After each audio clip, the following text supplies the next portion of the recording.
Hi guys, I'm Richard Winstone, the regulator guy. Just want to do a short video on the debt and affordability call for input that Ofgem have posted.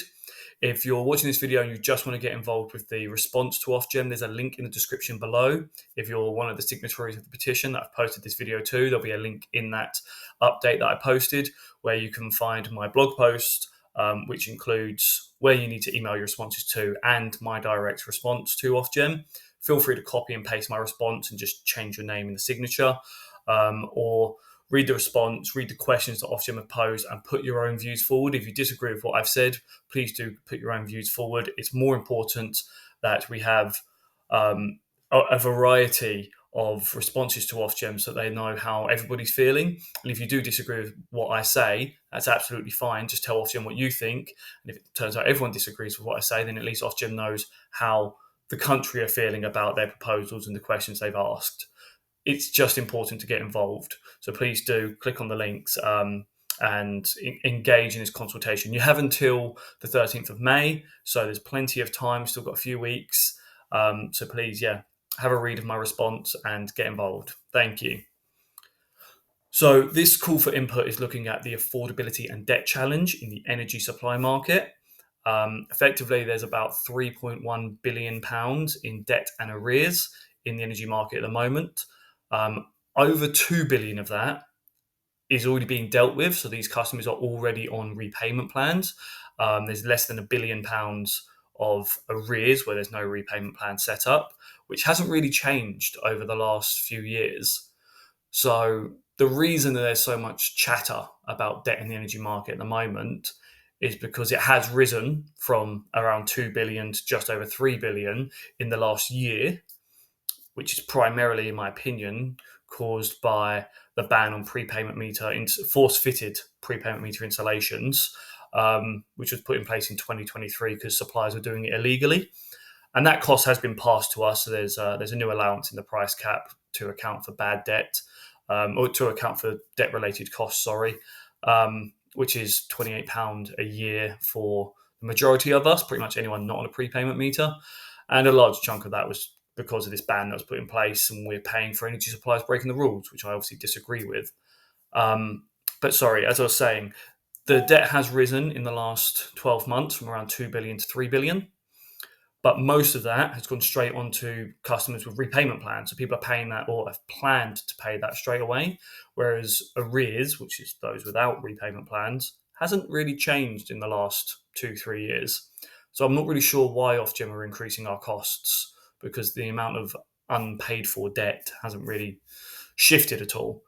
But there is an increasing burden of debt, and there's an increasing question around affordability. And so often I've put this call for input out to ask consumer groups, charities, energy suppliers, third parties, networks, distributors, anyone that's involved in the energy market, including you, the consumers, what your thoughts are on sort of the challenges around affordability, how they can do better, what they should be planning, things like that.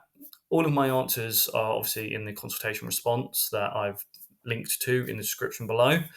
I think they've got some interesting statements in the call for input document.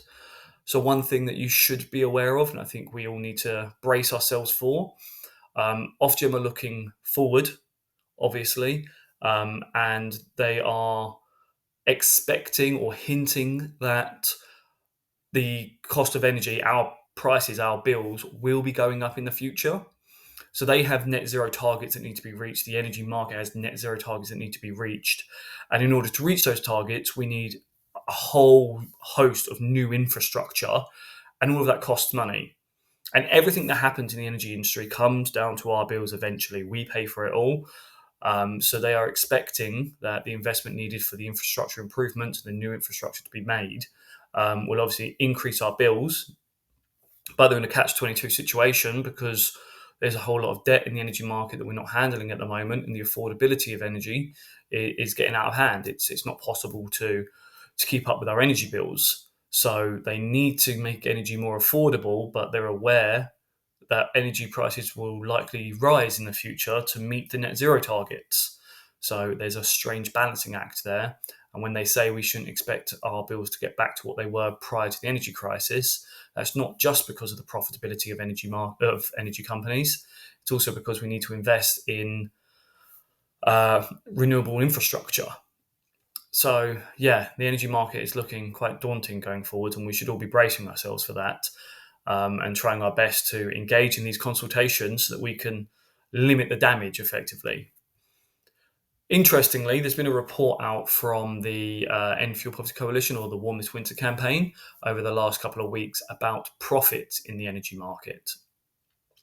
Now, this looks at energy and oil, and it's not just profits from consumers. It's also businesses involved, and it's not just from suppliers. It's also sort of network profits, distributors, all of the different elements of the energy industry, the profits that each of them have attained. And over the 4-year period from April 2019 through to March 2023, so that's 4 financial years, there was just under £400 billion in profits. Now, they go further in this report and say there's £420 billion in profit, but they've got some from April 2023 through to today, but not all of the information is available, so that it's not a full picture. So I've just looked at those 4 financial years, and there's £393 billion of profit that's been earned and is on company statements across 4 years.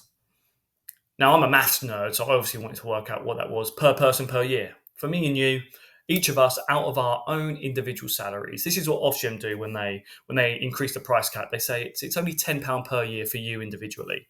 So how much profit have we given to all of the energy and oil industry per year per person? There's about 37.5 million workers in the UK, which means we've given around £2,600 of our take-home salary towards just the profit margins of these companies per year.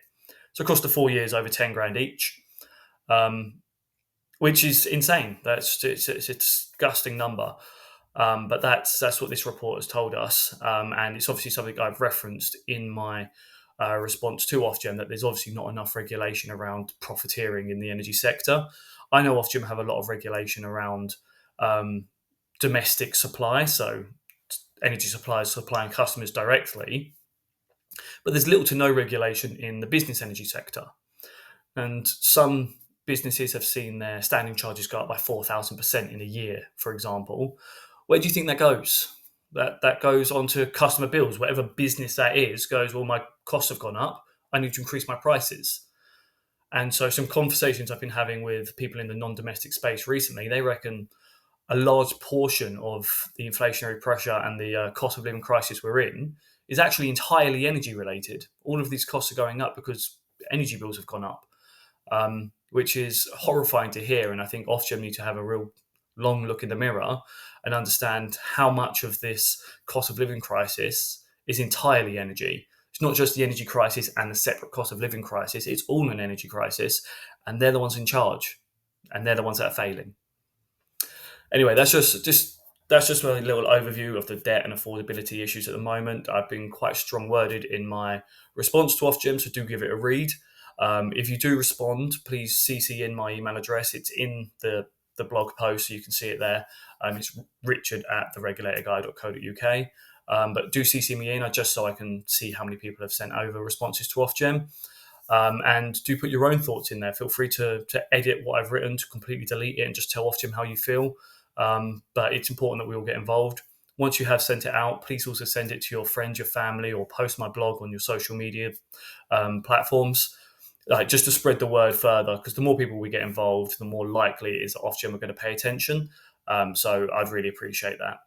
Additionally, don't forget to follow me on Twitter, on YouTube, sign the petition, share this around. Just follow me on whatever platforms I am on. I'm all over the place. I think I'm on TikTok as well at the moment. I'll be starting that up again because I did that for a couple of months and haven't looked back at it. But I think I've got some interesting videos to post there. So follow me there as well as the Regulator Guy. I'll be posting a lot more regularly over the coming months. Now that I've left over 50s money, this should become a more frequent thing. One last thing before I go, there's a link in the description below and on the petition update that I posted to another petition. I've been talking to these guys in the non-domestic space, and they've launched a petition to create a new regulator for the non-domestic energy space. And I think that's really important. I think there needs to be a lot more regulation in the non-domestic space. It's unfair on businesses, and all of those costs get pushed to consumers. So it's unfair on us. It's the wild, wild west over there, and it's completely unruly. And there needs to be regulation there. And whilst logically it should sit with Ofgem, I haven't really trusted Ofgem on the domestic side. They've been dropping the ball. They're kind of failing in this side. It's hard to justify. It's hard for anyone to say that they're doing a good job. And I don't think adding more responsibility or telling them to do more work on the non-domestic space is going to make things better. I think they need to focus where they are, improve the domestic space, and therefore a separate regulatory body for non-domestic energy wouldn't be a bad thing. So I've signed the petition. I'm not an expert in non-domestic, so I could be completely wrong here. And I've not done a vast amount of research, but I do think starting to make some noise in that area so that government know that we've cottoned on to the fact that non-domestic energy is a big problem and it's causing inflationary pressures. It's important that we let them know that we're aware of that and that we'll be doing some work on it going forwards. And this is just a first step. So if you want to sign the petition, I think it's a good idea. I've put the link in the description below and on the petition update I've posted to you guys. So please do just go on there, give it a click and sign the petition. And we'll start making some noise there. Thank you all for your support, and I'll be back soon with another video. Thanks.